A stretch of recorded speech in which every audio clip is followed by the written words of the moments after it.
The directive from President Muhammadu Buhari at today's meeting with security chiefs is for them to put more effort towards combating the security challenges facing the nation. Now, many see this as a needed boost in the face of what's been widely criticized as a silent phase by the president towards addressing the situation. In this next report, our correspondent Oluwa Shonibare looks at the security issues facing the nation. The security situation across the country, which has recorded hundreds of deaths, destruction of property, and seen thousands displaced, are catalysts that prompted this meeting between President Muhammadu Buhari and security chiefs. After the civil war, this is probably one of the most important times in Nigeria's political journey, with tensions springing up at almost every junction. Everyone is watching the reaction of the security agencies in containing this, most especially as they are also becoming targets of those bent on unleashing mayhem. With the killing of some police officers by suspected herdsmen and the abduction of one policewoman by Boko Haram, who was later released alongside some university lecturers as recent examples. A lecturer of Geology Department, University of Maiduguri. An appearance of a white flag being waved by the leader of the Boko Haram militia, where he said he was tired of the calamity befalling his group. But his defiant words over losing control of the Sambisa forest to the military paint another picture. There was also the surrendering of arms by hundreds of repentant militants in Imo State. An applaudable gesture, many would say. But as the Inspector General of Police puts it, the suppliers of arms to the wrong hands pose a bigger problem. Through the connivance of some police officers, you have a command arming militia men under several names. These, I think, our officers have to breast up to face these challenges. And I think it's the responsibility of our CPs of commands to put a close watch to the activities of some of these governments that are arming individuals, which is against the laws of this country. So what are the options facing the federal government? Could it be the much talked about community police which states have been clamoring for?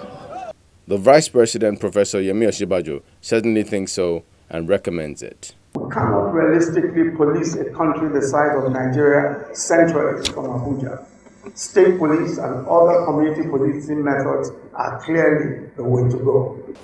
So after this meeting, what the nation wishes to see is action. Oluwa Shonibare, Channels Television News.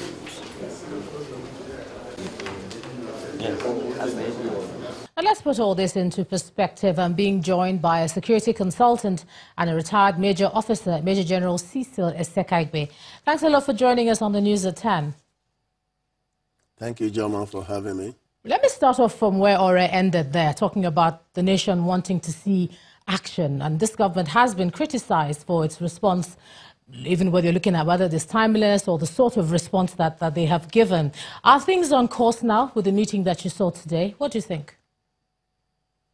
I think every right-thinking person should heave a sigh of relief today from the comment of the president, where he clearly stated that he's abreast of the security challenges and there is a template for the solutions.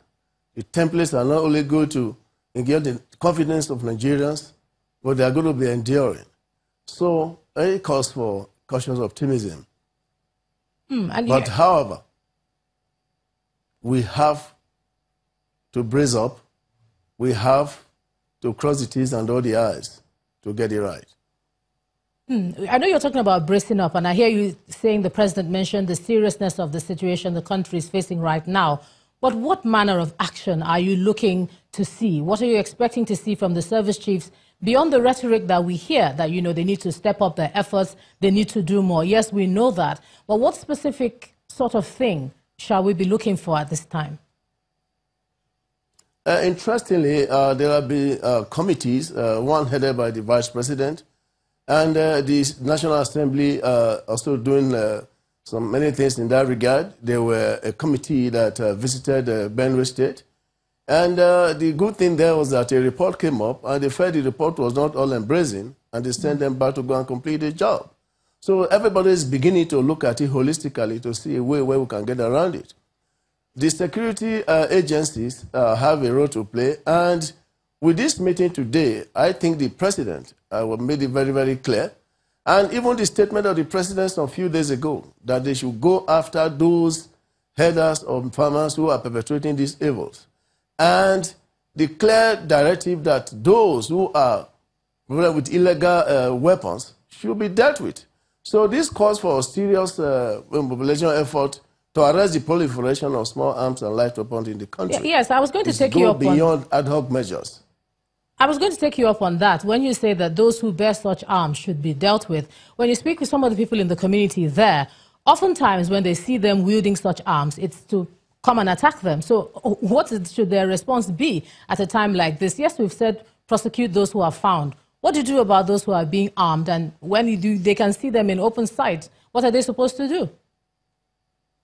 When you see people who are illegally bearing arms, it behoves on the security agencies to get them arrested.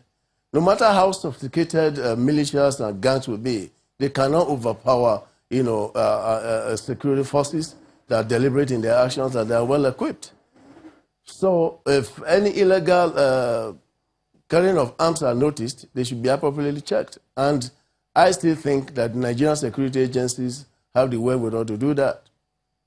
All right. Well, right now, solution is the name of the game, is what we hear now. And there are some who are saying that we should not lump all the different sorts of security challenges we have together in one boat. Because for Boko Haram, we were told it's non-conventional warfare. That might not be the case for the herdsmen. So how would you say that we should tackle this thing? What should the concerted approach be, or a concerted effort, if you can put it that way?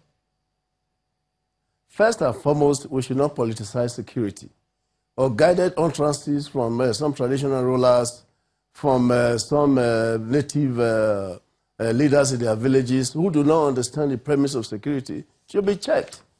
And the security, the traditional rulers and the religious leaders should borrow a leaf from two gentlemen, the Sultan of Sokoto and Archbishop Bonayekon, who have, taken, national comments in holistic terms, without unnecessarily, causing all sorts of vituperations. So some of these politicization of security are the major things that are really hindering, the successful operations that are supposed to carry out this myriad of security challenges that are facing the country. So they should allow the security agencies to do their job. There's no need of politicizing security. So the question of, of guidance utterances, hate speeches, unnecessary vituperations are already complicating the security matrix. So for an ordinary mind, you think the security agencies are not doing anything. But they are doing everything they can do. But mind you, security is not one-man business. It's for everybody. So when you see something, say something. If you hide information from the security agencies, how are you able to tackle these people? These militias you're talking about, Ijoma, they live within our communities. So that is why people have already advocated for community policing. But before that community policing does come on stream, let me just ask you how safe you feel personally when you consistently hear of these attacks. We had fresh ones in Benue today. We all know what happened on Sunday as well in the state of Kaduna as well. Just for the average citizen who continues to hear this sort of report, you've been in a position, in this sort of position before. What's your counsel? My counsel is that we should remain calm, we should remain vigilant, and report any suspicious movement of people to the security agencies. The police, although have, complexified the issues by their own diagnosis, which has not helped issues, but there are many other sources of intelligence which are available where you can report to the government when you see things that, are not supposed to be where they are. When you see people that are very strange, when you see people whose character are suspicious, when you see people who are strange to the environment that you think they can cause havoc, you report appropriately to the security agencies. Oh. And I'm happy today, if you see the meeting of today, it was enlarged. The Minister of Interior brought in his service commanders. You see, the interagency cooperation is now coming up, so it will help a lot of issues. So I am very optimistic that we'll overcome this myriad of security challenges, and peace reign in this country again. All right, Major General Sisi Sekagwe, security consultant, thanks a lot for joining us on the News at 10 tonight. Crossover to Abuja, here's Makbe Hogun. Makbe. Hello, Ijeoma. Hey. Now, one person has been confirmed dead and 40 others are presently under observation in 3 isolation centers in Osun State for suspected Lassa fever.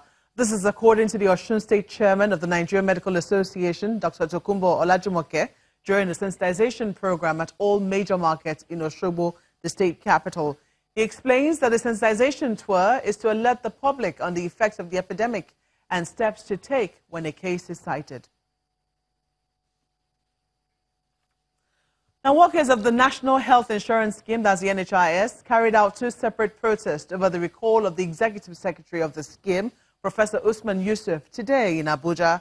While one group was calling for the sack of the Executive Secretary, another group supported his recall.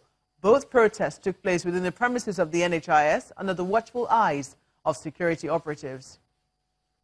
There are some of our members of staff who have gone to testify before the EFCC on this matter, before the ICPC. He has marked them as a whistleblower, and his return here now is to victimize them. And we said no. The man is trying to manipulate document records. That's why he's trying to gloss over what have been discovered. Exactly. What we are saying is that there are allegations, but due processes and procedures have to be followed. And that is currently what is going on. So I don't think there is an issue here. If you want to establish the investigations, your investigations should be devoid of bias.